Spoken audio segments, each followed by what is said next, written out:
मेरा नाम doctor समुद्यता UC है। मैं कर्नाटका से हूँ और यहाँ पे 4 साल से रेजिडेंसी कर रही हूँ department of community medicine PSM। So यहाँ पे Surat is known as public health laboratory. यहाँ पे सालों से बहुत सारे diseases such as leptospirosis, cholera, plague ये सब आए हैं और बहुत सारे public interventions department of community medicine government medical college Surat city में करते आ रहे हैं। सो ये जो एक्सपीरियंस है कोविड-19 की, ये हमारे लिए सब बहुत बड़ा एक्सपीरियंस रहा, इंक्लूडिंग हमारे 20 रेजिडेंट्स जो है उनके लिए भी, क्योंकि इतने छोटी उम्र में इतना बड़ा पैंडमिक देखना ये सब बहुत बड़ा एक्सपीरियंस होती है। इसमें पहले चीज़ हमारा ये आ गए कि जैसे पहला केस आ गए कोविड का, तो कैसे टैकल करना है वो किसी को पता नहीं था, क्योंकि हमारे पास इंफॉर्मेशन बहुत कम रहा। WHO की गाइडलाइन, CDC की गाइडलाइंस ये सब आती रही, लेकिन फिर भी इंडियन सिनेरियो में इसका कैसे डील करना है ये हमारे लिए एक चैलेंज रहा।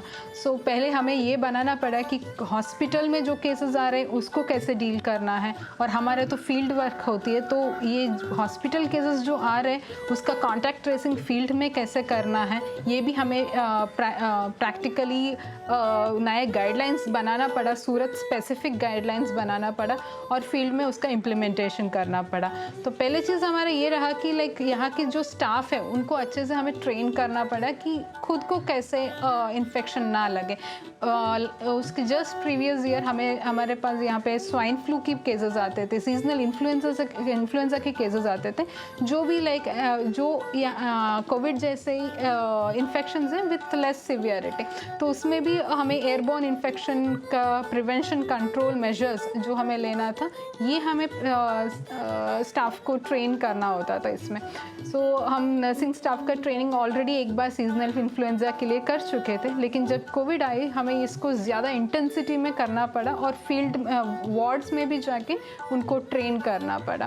तो सारे फैकल्टी को भी इसका पूरा इंफॉर्मेशन देना होता था, फिर कैसे PPE पहनना है, कैसे मास्क पहनना है।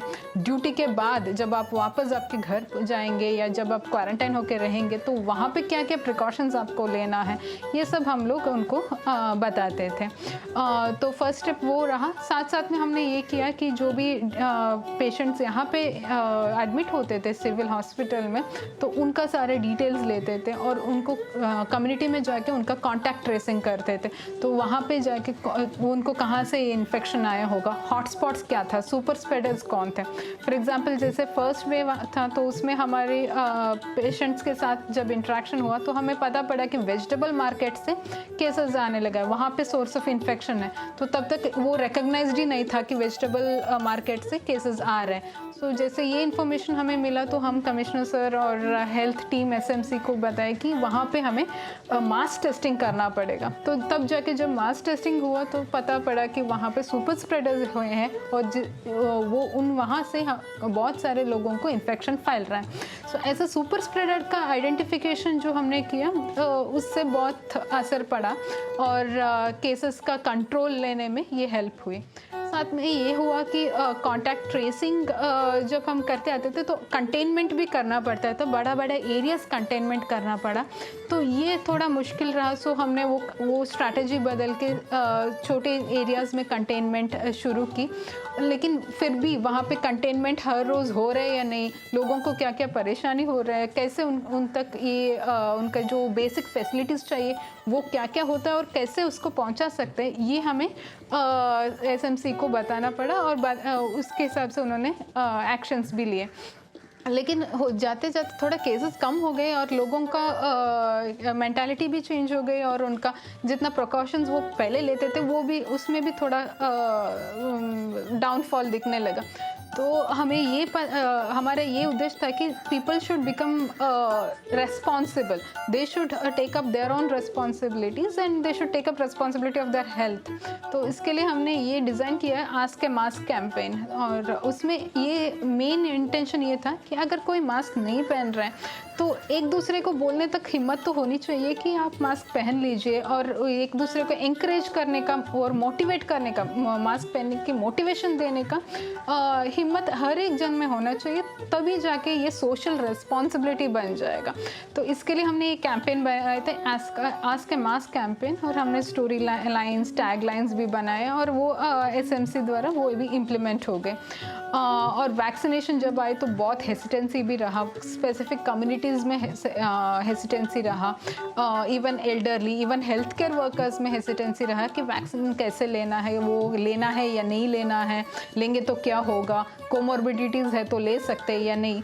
तो what we did was like हमारा नेशनल गाइडलाइंस भी था और स्टेट स्पेसिफिक डाटा भी था और लोकल डाटा भी जो हमें मिलता था वो सब करके हम एनालिसिस भी करते थे और लोगों तक ये इन्फॉर्मेशन पहुंचाते थे कि वैक्सीन सेफ़ है और आप ये ले सकते हैं। तो इवन हेल्थ केयर वर्कर्स के सामने भी हमें बार बार उनको सेंसिटाइज करना पड़ा, उनको बुलाना पड़ा, फिर जाके इतना वैक्सीन एक्सेप्टेंस बढ़ गई।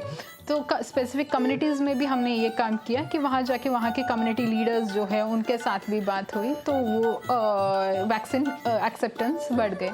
तो अभी नेक्स्ट हमारे ये काम रहा कि जो हॉस्पिटल डाटा होते हैं वो और कम्युनिटी से जो डाटा आती है, ट्रैवलर्स से जो डाटा आते हैं, ये सब सेग्रीगेट करके हम ये प्लान करते थे कि नेक्स्ट 15 डेज़ में आपको कितना बेड्स, कितना वेंटिलेटर बेड्स चाहिए, कितना ऑक्सीजन बेड्स चाहिए और कितने पेशेंट्स आपको होम आइसोलेट करना पड़ेगा, जिसको आप घर जाके आपको सारवार देना पड़ेगा। सो ये सारे information projections almost next 15 days के लिए बना के हम पहले से SMC को बताते थे। तो जैसे फरवरी शुरू हो गए तो फरवरी में ही हम मिड फरवरी में हम ये सेकेंड वेव की प्रेडिक्शन दे चुके थे, सो दैट वो बेड्स यहाँ पे प्रिपेयर कर सके पूरा सिटी में। सो ऑलमोस्ट जहाँ हमें 2000 बेड्स था उसमें से लेके वो बढ़ा के 10,000 तक बेड्स बढ़ा सके विद इन लाइक 2 वीक्स।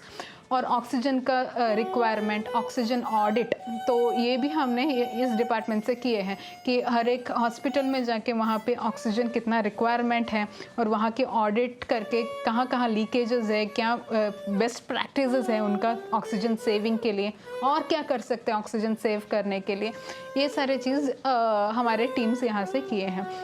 और हमेशा PSM डिपार्टमेंट से ये अपेक्षा रहती है SMC को भी कि हम बता पाए कि आगे कितने केसेस आएंगे, कितने दिन में कितने केसेस आएंगे, क्या करेंगे तो ये केसेस रोक सकते हैं, ये सारे इन्फॉर्मेशन वो लोग हमसे चाहते हैं।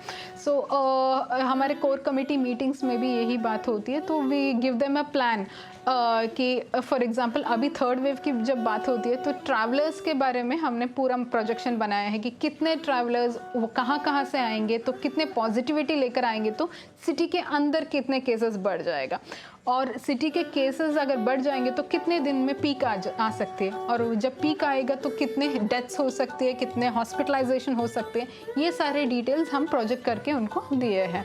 सो उसके हिसाब से they are able to plan. और मेनली हमारी ये काम होती है कि लाइक जब प्रोजेक्शंस के साथ साथ कम्युनिटी का रेस्पॉन्स क्या है, जो हम इंटरवेंशंस कर रहे हैं, जो SMC इंटरवेंशंस कर रहे हैं, तो उसका रेस्पॉन्स क्या है। और अभी थर्ड वेव की जब बात होती है तो हमारी यही रिक्वेस्ट है सारे कम्युनिटी के साथ कि पहले चीज़ जब आप ट्रैवल करेंगे तो ट्रैवल सेफ को, और हर बार जब आप सिटी एंटर होते हैं तो try to get yourself tested. तो जैसे आपके टेस्ट पॉजिटिव आते हैं या आपको कोई भी सिम्टम्स होते हैं तो आइसोलेट हो जाइए, और कम्युनिटी भी रेस्पॉन्सिबिलिटी लेना चाहिए। जैसे हम सुरक्षा कवच सोसाइटी बनाए हैं तो उनको इन्फॉर्म कीजिए कि आप सिम्टोमेटिक हो, और घर पे कोई सिम्टोमेटिक हो जाते हैं तो आइसोलेट हो जाइए, ताकि सिटी में कम से कम अगर केसेस रहते हैं तो इवन बाहर जगह से जो आ रहे हैं अगर वो इन्फेक्टेड है हम will be able to look after them. तो सेकेंड वेव में तो हमारे मेन इशू यही रहा कि सूरत सिटी के अंदर जो केसेस थे उसके साथ साथ हमें बाहर गांव से जो केसेस आ रहे थे उनको भी हमें डील करना पड़ा।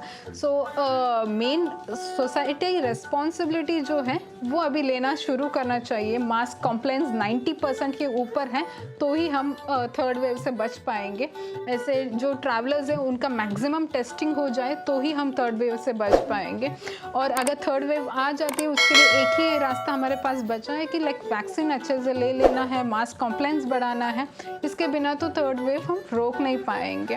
तो मेनली अभी हमारा कॉन्सेंट्रेशन थर्ड वेव प्रिपेयर्डनेस के ऊपर है। स्टेट के साथ भी हम कोऑर्डिनेट कर रहे हैं, department of community medicine coordinate कर रहे हैं। और नए स्ट्रेन्स अगर आते हैं तो उसके लिए क्या करना है, बच्चों में अगर आते हैं, जीरियाट्रिक पॉपुलेशन में अगर आती है, डिसेबल्ड पर्सनस में अगर कोविड होती है तो उनके लिए क्या करना है, वैक्सीनेशन कैसे बढ़ा सकते हैं, ये सारे चीज़ के ऊपर हमारे अभी कॉन्सेंट्रेशन है।